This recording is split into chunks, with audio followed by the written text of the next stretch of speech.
Hey guys, welcome to my Northern Lights chasing recap for the year 2022. It's been an amazing year, with over 80% of all my sightings of the aurora dating from this last year. I started chasing about a year before, in December of 2020. As this is my first ever yearly aurora recap, I'll give a brief background on how I first got into this pursuit about a year ago. In December of 2020, a possibly strong geomagnetic storm was forecasted and picked up on by the media. It turned out to be a dud, but it opened my eyes to the fact that it was possible to see the aurora from Madison, Wisconsin, where I'd moved a year and a bit previously from points south. I chased once in December 2020, but the overhyped storm flopped, which combined with me being completely clueless resulted in certainly no aurora. The next year, 2021, I only chased twice. Still climbing out of solar minimum in 2019, solar activity was low, resulting in few chasing opportunities, added to my still rudimentary knowledge of both when and how to chase. On March 3rd, I did chase a small G1 or KP5 level storm, but I didn't know what I was doing in terms of camera and location, and as you can see, my images are terrible. Possibly an aurora, but not yet my first confirmed sighting. That came much later that year, in November of 2021. The lovely G4 or KP8 storm of November 3 to 4, the strongest of the solar cycles so far at the time of writing. By the time of this event, I was more knowledgeable about interpreting aurora data and correctly chose to chase it. However, I went out a bit early and became severely motion sick and was forced to call it off and limp home with my tail between my legs. If I had stayed out, I would have been able to see one of the best displays so far this solar cycle, even due to clouds that cut it off right at the strongest part. I have since learned this from the reports of other local chasers. Here's an image from Matthew English, who was out chasing after I quit, and as you can see, was able to catch a pretty good aurora for this area, despite the clouds coming to hide it at its peak. I did not come away completely empty-handed, though. These few, dim images represent my first ever confirmed aurora sighting. Only visible to the camera, I didn't even know I captured it until a day later as I downloaded and reviewed my images.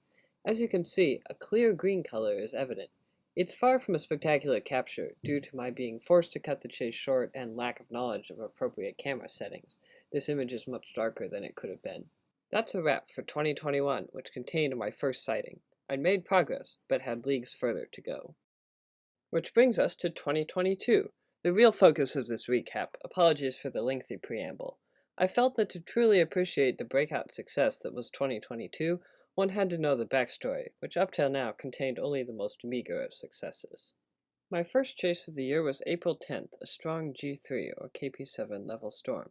The high geomagnetic activity, which would normally produce a good showing, was almost entirely thwarted by cloud cover.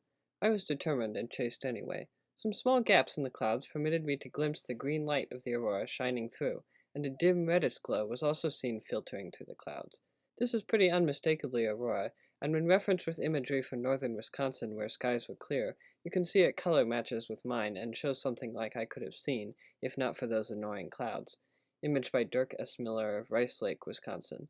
Not the best showing, but nevertheless my second confirmed sighting. The next chase came in July, on the night of the 22nd/23rd. Matthew English and I chased a weak CME impact, which resulted in G1 or KP5 storming.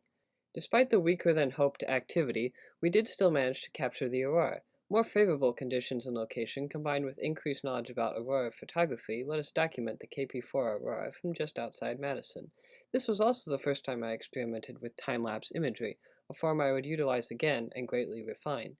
The imagery is poor, my camera is not properly focused, and my time-lapse is rough around the edges. Despite this, it was another improvement over previous chases, and more valuable experience to use going forward. My next chase was in August, on the 21st. I was on a trip to the Upper Peninsula of Michigan, which can be an excellent locale for aurora chasing. There had been substantial geomagnetic storming going on, even reaching the G3 or KP7 level, but despite this, none of these multiple storms occurred during nighttime hours, and clouds and rain further hampered chasing. On this night, I was able to chase a relatively weak KP3 aurora, which I was able to capture. As you can see, clouds are present, but the unmistakable green and red of the aurora shines around them in the excellent dark skies of Whitefish Point. This was also the first time I experimented with combining aurora photography with star trails, although this was a rudimentary first attempt. Image quality is still poor on this chase. I still had some learning to do on the proper camera settings, but this weak aurora show was still a good experience. It remains my only capture outside the Madison, Wisconsin area. September would be by far the greatest month of 2022 for auroras, at least for me. My two best displays to date are both found in this month, beginning with the Labor Day storms, a lovely multi-day series of storms peaking at G2 or KP6. This became by far my best aurora at the time of chasing, and perhaps the second best to date. The display was far brighter than any previous storms I'd witnessed, with vivid greens that shone clearly through hazy clouds and revealed dynamic movement of bands and pillars, which occasionally would turn red. The conditions were not ideal, with thin hazy clouds covering the whole display and occasional thicker ones. Despite that, the chase was thrilling, far surpassing anything I had seen previously, reaching the cusp of naked eye visibility as dim white glows.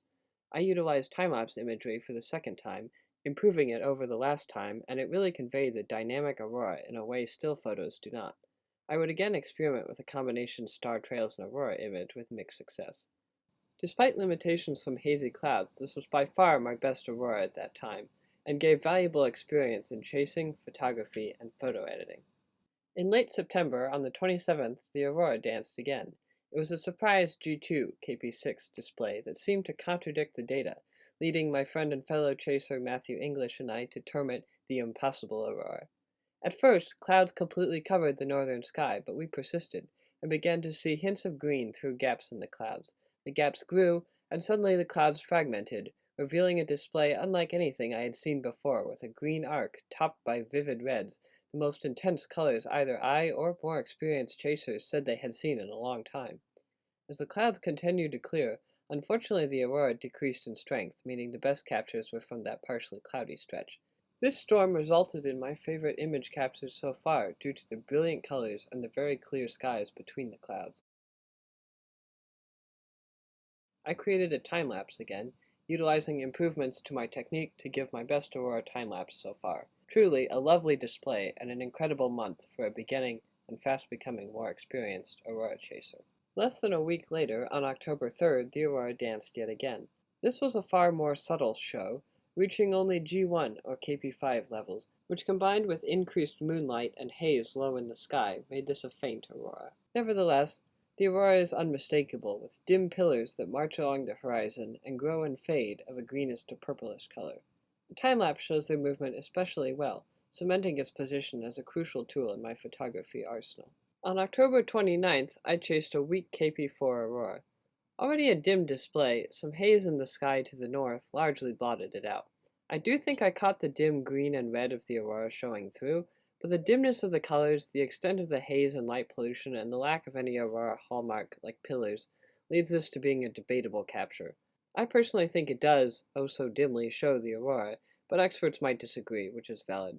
Due to the dimness of this display, I did not take many images and thus did not form a time-lapse, as it wouldn't have shown anything different.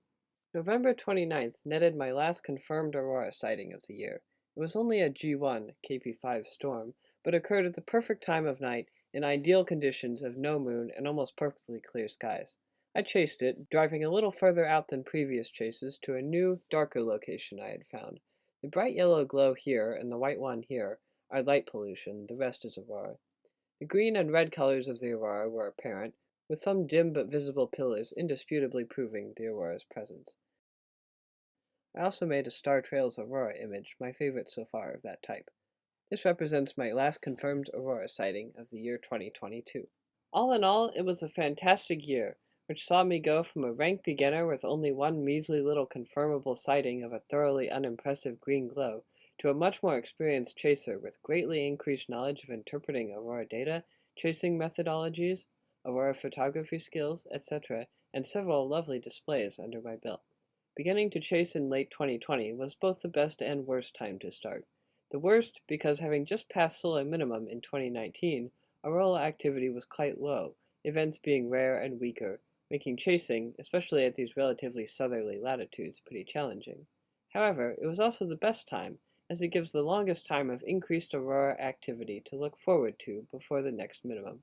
Activity has already picked up greatly in 2022 as compared to 2021, as seen in my chasing, and should increase more in the few years to come.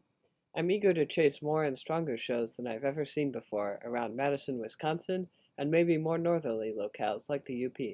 May 2023 be the best year yet.